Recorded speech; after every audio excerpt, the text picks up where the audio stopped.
இது கோடை விடுமுறை குழந்தை மேக்னம் ஐஸ்கிரீம் சாப்பிட விரும்புகிறது.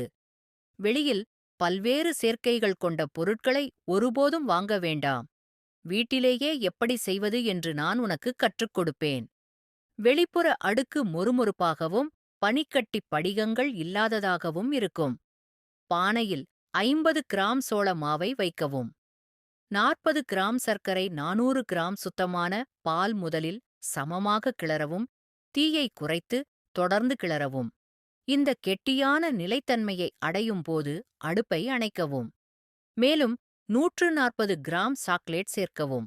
சூடான கிளறி மற்றும் உருகுவதற்கு ஆறிய பிறகு 200 கிராம் தயிர் சேர்க்கவும். நன்கு கிளறவும். இப்போது ஐஸ்கிரீம் அச்சு தயார். இது உணவு தர சிலிக்கானால் ஆனது.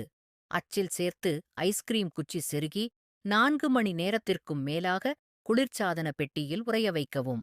இப்போது இன்னொரு மொறுமொறுப்பான மாவைச் செய்வோம். ஒரு கோப்பையில் 200 கிராம் சாக்லேட் சேர்க்கவும். 70 கிராம் தேங்காய் எண்ணெய், சிறிது நறுக்கிய வேர்க்கடலை சேர்க்கவும். வெளியே எடுக்கப்பட்ட சில நொடிகளில் அது கெட்டியானது. வெளிப்புற மேலோடு மொறுமொறுப்பாகவும் நொறுங்கியதாகவும் இருக்கும். ஐஸ்கிரீம் பைகளில் அடைக்கவும். எப்போது வேண்டுமானாலும் சாப்பிடுங்கள். உங்களுக்கு இந்த வீடியோ பிடிச்சிருந்தா லைக் பண்ணுங்க, சப்ஸ்கிரைப் பண்ணுங்க, பெல் ஐகானை கிளிக் பண்ணுங்க. தேங்க்யூ.